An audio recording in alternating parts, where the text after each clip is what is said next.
Punjab Haryana high court ने हरियाणा के नूह विच वापरी हिंसा तो बाद जिहो जिहा एक्शन स्टेट ने लिया ਉਹਦਾ ਸੂ ਮੋਟੋ ਲੈਂਦਿਆਂ ਗੱਲ ਕਹੀ ਹੈ ਕਿ ਕੀ ਹਰਿਆਣਾ ਵਿੱਚ ਸਟੇਟ ਵੱਲੋਂ ਐਥਨਿਕ ਕਲੀਨਜ਼ਿੰਗ ਤਾਂ ਨਹੀਂ ਕੀਤੀ ਜਾ ਰਹੀ। ਸੋ ਜੋ ਇਹ ਟਰਮ ਆ ਐਥਨਿਕ ਕਲੀਨਜ਼ਿੰਗ, ਇਹ ਆਪਣੇ ਆਪ ਦੇ ਵਿੱਚ ਬਹੁਤ ਗੰਭੀਰ ਟਰਮ ਆ, ਕਿਉਂਕਿ ਹਰਿਆਣੇ ਦੇ ਵਿੱਚ ਜੋ ਨੂਹ ਦੇ ਵਿੱਚ ਅਫਵਾਹਾਂ ਤੋਂ ਬਾਅਦ ਹਿੰਸਾ ਫੈਲੀ, ਉਹਦੇ ਵਿੱਚ ਮੁਸਲਮਾਨ ਭਾਈਚਾਰੇ ਨੂੰ ਟਾਰਗੇਟ ਦੇ ਉੱਪਰ ਲਿਆ ਗਿਆ। ਉਸ ਤੋਂ ਬਾਅਦ ਇਹ ਜਿਹੜੀ ਹਿੰਸਾ ਆ ਮੇਵਾਤ ਤੇ ਗੁੜਗਾਉਂ ਵਿੱਚ ਵੀ ਪਹੁੰਚੀ, ਜਿੱਥੇ ਮੁਸਲਮਾਨ ਭਾਈਚਾਰਿਆਂ ਨਾਲ ਸੰਬੰਧਿਤ ਮਸੀਤਾਂ ਨੂੰ ਸਾੜਿਆ ਗਿਆ, ਉਹਨਾਂ ਦੇ ਘਰ ਘਾਟ ਸਾੜ ਦਿੱਤੇ ਗਏ। ਤੇ ਉਸ ਤੋਂ ਬਾਅਦ ਜਿਹੜੀ ਦੋਹਰੀ ਮਾਰ ਘੱਟ ਗਿਣਤੀ ਭਾਈਚਾਰੇ ਨੂੰ ਝੱਲਣੀ ਪਈ ਉਹ ਇਹ ਸੀ ਕਿ ਹਰਿਆਣਾ ਸਰਕਾਰ ਵੱਲੋਂ ਇਹ ਕਿਹਾ ਗਿਆ ਕਿ ਅਸੀਂ ਦੰਗਾਕਾਰੀਆਂ ਦੇ ਉੱਪਰ ਬੁਲਡੋਜ਼ਰ ਦੀ ਕਾਰਵਾਈ ਕਰ ਰਹੇ ਹਾਂ। ਤਾਂ ਹਰਿਆਣਾ ਦੇ ਗ੍ਰਹਿ ਮੰਤਰੀ ਅਨਿਲ ਵਿਜ ਨੇ ਕਿਹਾ ਸੀ ਕਿ ਦੰਗਾਕਾਰੀਆਂ ਦਾ ਇੱਕੋ ਇਲਾਜ ਆ, ਉਹ ਬੁਲਡੋਜ਼ਰ ਆ। ਤਾਂ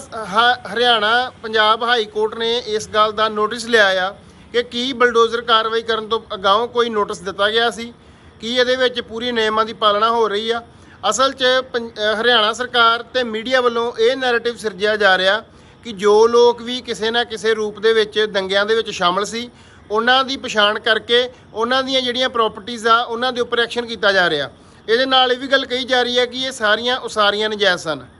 ਜਦੋਂ ਕਿ ਗਰਾਊਂਡ ਤੋਂ ਜਿਹੜੀ ਅਸਲੀਅਤ ਆ ਜੋ ਕੁਝ ਰਿਪੋਰਟਰਾਂ ਵੱਲੋਂ ਸਾਹਮਣੇ ਲਿਆਂਦੀ ਗਈ ਆ ਉਹ ਇਹ ਆ ਕਿ ਉੱਥੇ ਮੁਸਲਮਾਨ ਲੋਕ ਦਹਾਕਿਆਂ ਤੋਂ ਰਹਿੰਦੇ ਆ ਰਹੇ ਸੀ। ਉਹਨਾਂ ਦੇ ਉਹ ਢਾਬੇ, ਉਹ ਹੋਟਲ, ਉਹ ਰੈਸਟੋਰੈਂਟ ਢਾਹ ਦਿੱਤੇ ਗਏ ਜੋ ਕਾਫੀ ਮਸ਼ਹੂਰ ਨੇ ਇਲਾਕੇ ਦੇ ਵਿੱਚ। ਸੋ ਉਹ ਕਿਸੇ ਵੀ ਪੱਖ ਤੋਂ ਨਜਾਇਜ਼ ਉਸਾਰੀਆਂ ਉਹਨਾਂ ਨੂੰ ਕਿਹਾ ਨਹੀਂ ਜਾ ਸਕਦਾ, ਕਿਉਂਕਿ ਲੋਕਾਂ ਦੀ ਆਪਦੀ ਨਿੱਜੀ ਮਾਲਕੀ ਸੀ। ਸੋ ਜਿਹੜੀ ਇਹ ਬੁਲਡੋਜ਼ਰ ਦੀ ਕਾਰਵਾਈ ਆ ਬਿਲਕੁਲ ਇੱਕ ਤਰਫਾ ਤੇ ਸਿਰਫ ਇੱਕੋ ਭਾਈਚਾਰੇ ਦੇ ਉੱਪਰ ਹੋਈ ਆ। ਉਸ ਤੋਂ ਅਗਲੀ ਗੱਲ, ਹਰਿਆਣਾ ਦੀ ਜਿਹੜੀ ਸਟੇਟ ਮਸ਼ੀਨਰੀ ਆ ਉਹਨਾਂ ਵੱਲੋਂ ਮਿੱਥ ਕੇ ਮੁਸਲਮਾਨ ਨੌਜਵਾਨਾਂ ਦੀ ਗ੍ਰਿਫਤਾਰੀਆਂ ਕੀਤੀਆਂ ਗਈਆਂ।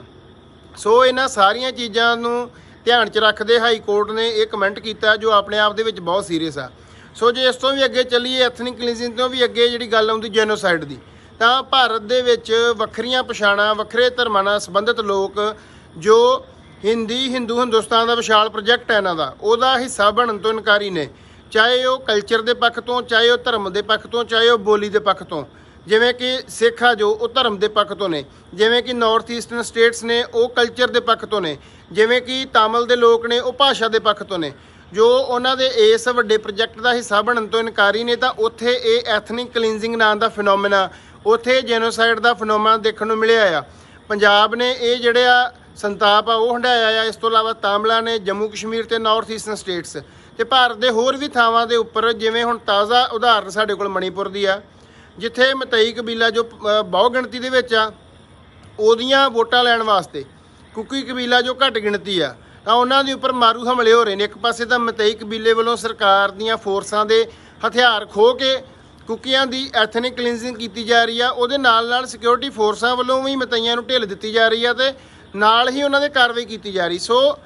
ਜਿੱਥੇ ਇੱਕ ਪਾਸੇ ਬਹੁ ਗਿਣਤੀ ਨੂੰ ਵਰਤ ਕੇ ਘੱਟ ਗਿਣਤੀ ਨੂੰ ਦਾ ਸਫਾਇਆ ਕੀਤਾ ਜਾਂਦਾ ਆ, ਉਹਦੇ ਨਾਲ ਨਾਲ ਸਟੇਟ ਦੀ ਮਸ਼ੀਨਰੀ ਵੀ ਘੱਟ ਗਿਣਤੀ ਦੇ ਉੱਪਰ ਮਾਰ ਕਰਦੀ ਆ।